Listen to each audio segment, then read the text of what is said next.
les souffles pour cet appel dans ta présence. Seigneur, la Bible nous rassure que nul ne vient auprès de toi et retourner tel qu'il est venu. Voilà ce qui nous pousse à croire qu'aujourd'hui nous n'allons pas rentrer tel qu'on était venu. Nous nous recommandons entre tes saintes mains. Nous recommandons encore ces moments entre tes saintes mains. Parle-nous, oriente-nous, révèle-nous, dirige-nous au nom de Jésus. Amen. Est-ce que tu peux acclamer pour le Seigneur? Alors je vais aller rapidement pour permettre à ce que nous puissions finir les cultes à 12 heures. Tu vas prendre ta Bible dans le livre des Juges chapitre 13. À partir du premier verset jusqu'au 5e verset. Et puis tu vas prendre encore le même livre des Juges, chapitre 6, du 1er au 6e verset. Je vais lire rapidement. Les enfants d'Israël firent encore ce qui déplaît à l'Éternel. Et l'Éternel les livra entre les mains des Philistins pendant 40 ans. Il y avait un homme de Tchoréa, de la famille des Danites, et qui s'appelait Manoach. Sa femme était stérile et n'enfantait pas. Un ange de l'Éternel apparut à la femme et lui dit: voici, tu es stérile et tu n'as point d'enfant. Tu deviendras enceinte et tu enfanteras un fils. Maintenant, prends bien garde. Ne bois ni vin ni liqueur forte et ne mange rien d'impur. 5. Rapidement, on va nous mettre 5.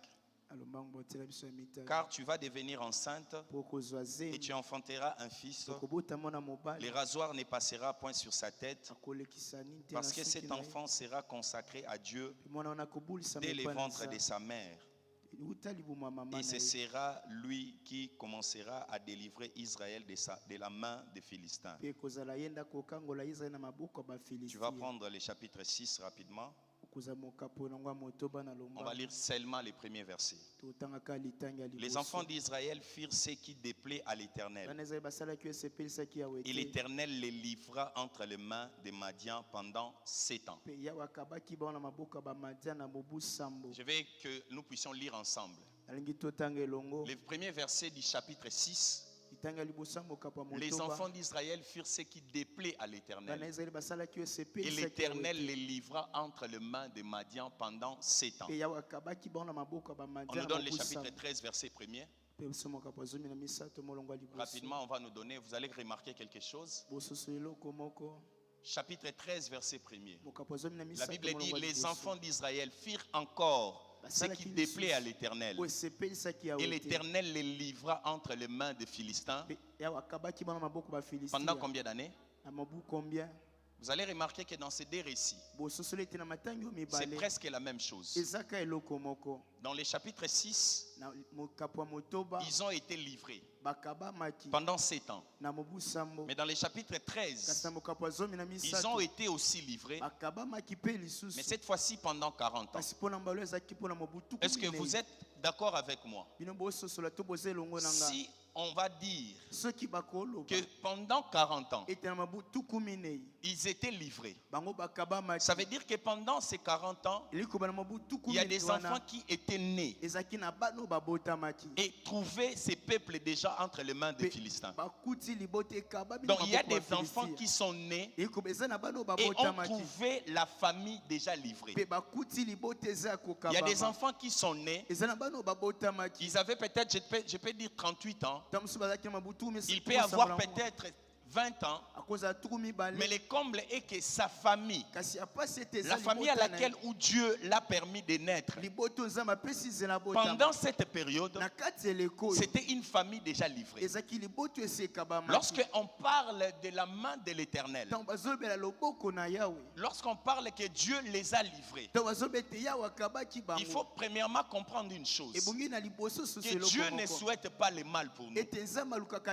Lorsqu'on parle de Dieu les a livrés, c'est comme pour te permettre de comprendre que lorsque tu vis, la main de Dieu te couvre. Ça te couvre contre l'attaque des ennemis. Ça te couvre contre les vents et tempêtes. Ça te couvre contre les réalités du terrain où tu vis. Mais lorsque tu te méconduis, lorsque tu fais le mal, lorsque tu fais n'importe quoi, Dieu ne te livre pas, mais Dieu retire sa main. Cette main qui te protégeait, cette main qui te couvrait, cette main qui empêchait à l'ennemi de t'avoir, cette main qui ne permettait pas que n'importe quoi puisse te toucher. Lorsque Dieu la retire, du coup, tu es exposé. J'aimerais bien qu'avant d'avancer, tu vas faire cette prière avec moi. Que la main de Dieu ne quitte pas ta vie. Que la main de Dieu ne quitte pas ta famille. Dis à Dieu jusqu'à finir cette année. Que ta main soit toujours sur moi. Que ta main me garde. Que ta main me protège. Que ta main protège ma famille. Que ta main protège mes entreprises. Que ta main protège mes affaires. Dis à Dieu de ne pas enlever sa main sur toi, ni sur tes enfants. Est-ce que tu peux commencer à prier? Fais cette prière avec moi. Dis, Dieu n'enlève pas ta main. Que ta main m'accompagne. Que ta main marche avec moi. Que ta main soit avec moi. Partout où je serai. Que je sois accompagné par ta main. Partout où mes enfants se trouveront. Que ta main accompagne mes enfants. Que ta main soit sur mes entreprises. Que ta main soit dans ma maison. Que ta main soit dans mon fiançailles. Que ta main, bien-aimé, prie. Dis à Dieu, n'enlève pas ta main sur moi. N'enlève pas ta main sur ma famille. N'enlève pas ta main. N'enlève pas ta main. Jusqu'à finir cette année, tu ne sais pas ce que l'ennemi prévoit. Si Dieu enlève sa main, ça sera le malheur pour toi. Dis à Dieu, n'enlève pas ta main sur moi. Que ta main m'accompagne jusqu'à finir cette année. Que ta main accompagne mes affaires. Que ta main accompagne mes activités. Que ta main accompagne mes enfants. Dans tout ce que je ferai, je vais voir ta main. Je vais vivre ta main. Partout où je serai, là où je serai limité. Que ta main agisse à ma faveur. Demande la main de Dieu. Demande la main de Dieu. Demande la main de Dieu. Demande la main de Dieu. Que la main de Dieu ne quitte pas ta maison. Que la main de Dieu ne quitte pas ta famille. Que la main de Dieu marche avec toi. Là où tu vas te sentir faible, que cette main combatte pour toi. Là où tu vas te sentir limité, là où tout sera bloqué, que la main puissante de Dieu puisse débloquer toutes choses avant la fin de cette année. Que cette main ouvre les portes fermées.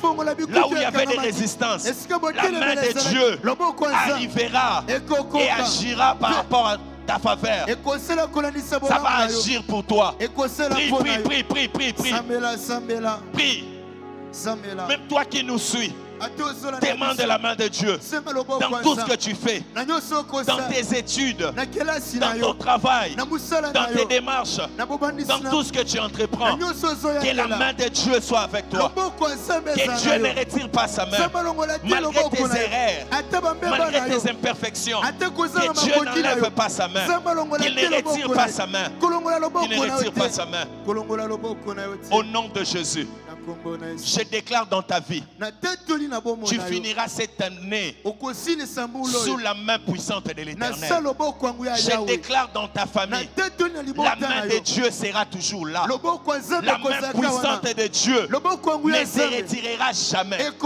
Même par rapport à tes erreurs, Dieu va user de son amour et de sa compassion. Il ne retirera pas sa main. Au nom de Jésus, que la main de Dieu soit étendue sur toi. Que la main de Dieu opère dans ta vie. Que la main de Dieu t'accompagne partout. Ce que ta main ne savait pas faire, la main de Dieu va le faire pour toi.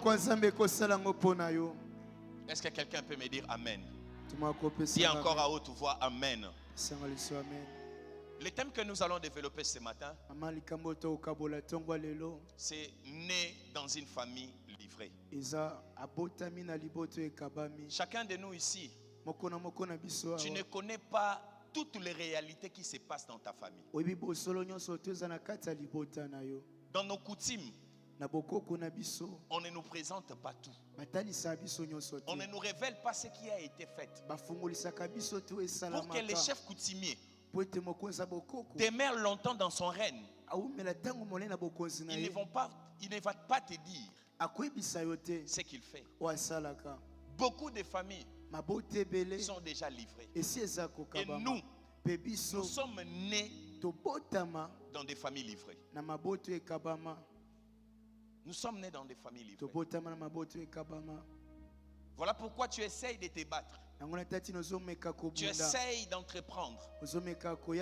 Tu essayes de commencer un fiançailles. Tu essayes d'étudier. Mais tu sens une résistance comme pas possible. Tu sens une lutte. Tu sens un combat. Tu sens que tout n'est pas facile.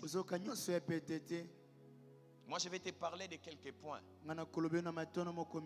Comment savoir que ta famille est livrée? Ça ne sera pas peut-être tout parce que je n'ai pas la maîtrise de toutes choses. Mais les faits que Dieu m'a révélés par rapport à ces textes que nous avons va aussi t'aider. Et après, tu peux changer les choses. Dis à ton voisin, tu peux changer les choses. Dis-lui à haute voix, tu peux changer les choses. Non, dis-lui, tu es né pour changer les choses. Dis-lui, n'aie pas peur des réalités. N'aie pas peur de ce que tu as vu dans ta famille. Toi, tu amènes un nouveau vent. Ah, est-ce que quelqu'un me comprend? Est-ce que quelqu'un me comprend? Toi, tu amènes un nouveau vent. Toi, tu amènes un nouveau vent. Ce qui arrive lorsqu'une famille est livrée, la première chose à savoir, la main de l'ennemi devient puissante sur vous. En d'autres termes, vous êtes exposés. La Bible dit dans le livre de J chapitre 6 au deuxième verset, si on peut nous le montrer, la Bible dit que la main de Madian était puissante. Lorsqu'on parle de la main de Madian fille puissante, ça veut dire qu'il y a un moment que cette main n'était pas puissante. Pourquoi? Parce qu'il y avait la main de Dieu qui couvrait Israël. Les jours où les enfants d'Israël étaient livrés, la main de ses ennemis était devenue puissante. Du coup, Israël était exposé. Vous allez remarquer dans votre famille, vous allez remarquer là où vous vivez, lorsqu'on parle d'une maladie, la maladie entre facilement dans ta maison. Lorsqu'il y a un vent, il y a un fléau, il y a une tempête, ça vous touche avec facilité. Ce sont des signes pour permettre à comprendre que ta famille est déjà livrée. La main de tes ennemis devient puissante. Tu peux être au travail, il y a un ami qui te cherche un combat, et à la fin c'est lui qui va toujours dominer. Même si tu fournis des efforts, ce sont des signes qui montrent que tu es dans une famille livrée. Tu es dans une famille sacrifiée. C'est possible d'être né dans des familles comme ça. Mais laisse-moi t'enseigner. Jusqu'à la fin, tu vas comprendre. Des fois tu te demandes, Pourquoi Dieu avait permis que je sois né dans cette famille? Des fois tu te demandes pourquoi ça n'arrive qu'à moi. Le problème ce n'est pas toi. Le problème c'est ce qui a été fait avant ta naissance. Tu es né, tu as trouvé cette réalité. Tu es né, tu as trouvé une famille déjà livrée. Dans le principe du sang, tu hérites le sang pour hériter toutes choses. Du coup, si une famille est livrée, comme toi tu possèdes ces sangs, ça veut dire que tu es appelé à subir les conséquences. Est-ce que quelqu'un peut me dire Amen? La main de l'ennemi devient puissante. Quelque chose qui peut s'obtenir avec facilité. Mais pour toi, ça devient toujours compliqué. Ça devient toujours compliqué. Les autres vont et réussissent avec facilité. Mais si c'est toi, tout est compliqué. Ce sont des signes. Ce sont des signes. La main de l'ennemi devient puissante. Lorsqu'il y a bataille, toi tu perds toujours. Ça veut dire la main de l'ennemi devient puissante sur toi. Vous êtes exposé. Lorsque tu regardes ta vie, tu ne sais pas compter le nombre de victoires que tu as. Parce que les échecs sont tellement nombreux. Ça, c'est la première chose. Je vais aller rapidement pour essayer de te permettre de comprendre. La deuxième chose à comprendre, la Bible dit, toujours dans Juge chapitre 2 que nous les mettons, Juge chapitre 6 verset 2. La Bible dit, la main de l'Éternel, la main de Madian fut puissante contre Israël. Pour échapper à Madian, les enfants d'Israël s'est retirés dans les ravins. La deuxième chose, c'est l'instabilité. Une famille livrée, c'est une famille qui vit dans l'instabilité. Les enfants d'Israël ne vivaient plus à l'aise. Ils commençaient à quitter leur maison pour se retirer dans les ravins. Ils laissaient leur maison pour aller dans les ravins. Bien aimé, lorsque tu remarques dans ta famille l'instabilité, c'est l'un des signes qui montre que cette famille est